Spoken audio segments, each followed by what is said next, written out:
ఈరోజు పులివెందుల్లో కానీ ఒంటిమిట్టలో కానీ ఎక్కడా కూడా నామినేషన్ 11 నామినేషన్లు పడినాయి ఒక పులివెందుల్లోనే. అంటే ఒకసారి మీరు ఆలోచన చేసుకోవాలి. ఈరోజు ఎంత ప్రజాస్వామ్యబద్ధంగా మేము చేస్తున్నాం. తప్పు చేసిన వాడు ఎవరి మీదైనా పార్టీలకు అతీతంగా మేము కేసు ఫైల్ చేస్తున్నాం, దర్యాప్తులు చేస్తున్నాం.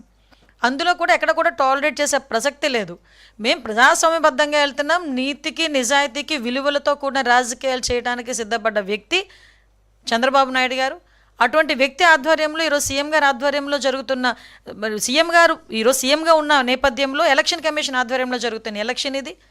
ఎక్కడా కూడా ఎటువంటి అవకతవకలకి కానీ మీరంటున్న ఆరోపణలు అటువంటి పరిస్థితే ఇక్కడ లేదు అని చెప్పడానికి నేను విత్ ప్రూఫ్స్ కూడా చూపిస్తున్నా. ఇది కూడా మీకు ఎలక్షన్ కమిషన్ ఆ రోజు finally the polling stations in Ontimitta were published on 17/7/2025 and those of the Pulivendula 19/7/25.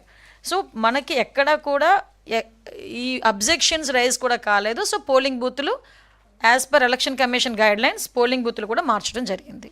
అది కూడా ఎలక్షన్ కమిషన్ గైడ్లైన్స్ ప్రకారం ఎలక్షన్ కమిషన్ మార్చమంటేనే. అంటే ఇలా చేసాం కదా, మళ్ళీ ఇలా చేస్తారేమో అని ఎక్స్పీరియన్సెస్ కొన్ని ఉంటాయి. దాని నేపథ్యంలో అయినా ఆయన ఎక్కువగా దాన్ని ఏమంటారంటే ఎగ్జాజరేట్ చేసి చెప్తున్నాడు అనమాట. ఆయన అంటే దొంగ ఓట్లు అప్పట్లో తీసుకొచ్చి ఓట్లు వేయించిన ప్రయత్నం చేసింది, ఓట్లు వేయించింది ఆయనే.